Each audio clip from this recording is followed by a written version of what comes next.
Hello everyone, welcome back to the channel. So today I'm going to tell you how to fix screen recording not working on iPhone.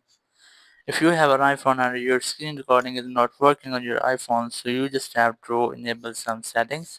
First, you have to scroll down your control panel and here you have to add the screen recording feature. For this, here's the plus icon. Just tap on it and then tap on add a control. And here you'll get screen recording.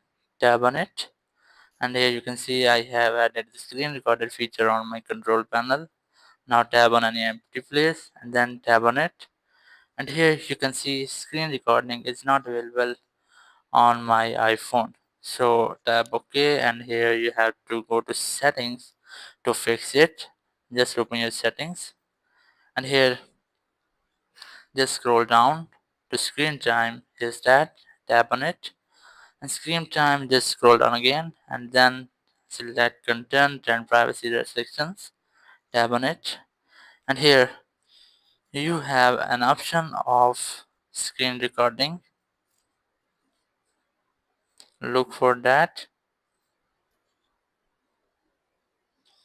but if you won't get it here, so you just have to open App Store, Media, Web and Games. Tap on it and here you will easily get the option of screen recording. Just tap on it and here you can see it's set on don't allow. Just tap on allow and after doing this just go back, scroll down your control panel and then tap on it, and here you can see screen recording is still not available on my phone. So scroll down again.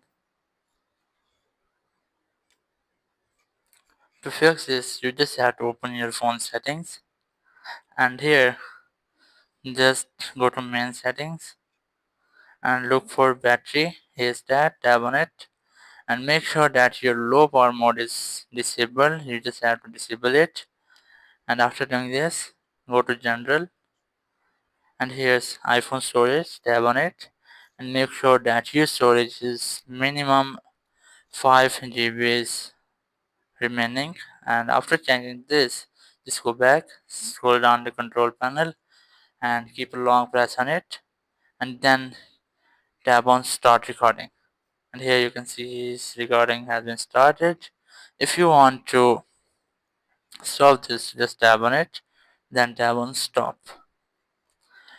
So you can see I have fixed the problem, but if it doesn't work on your iPhones you just have to do a last step, which is make a force restart your iPhone. For this you just have to quickly press and release the power up button and then volume down button, and after that press and hold the power button. So let's do it. First volume up, volume down, and then press and hold the power button, and then you just have to scroll it to slide off. Just slide it and you can see I have powered off my phone. So now I'm going to power it on. Just keep a long press on your power button until the Apple logo will not shown on your iPhone. And here you can see I have successfully made the forced restart of my iPhone. So after doing this, your problem will be solved and you will be able to record screen on your iPhone. Thank you very much for watching the video. Until next video, bye bye.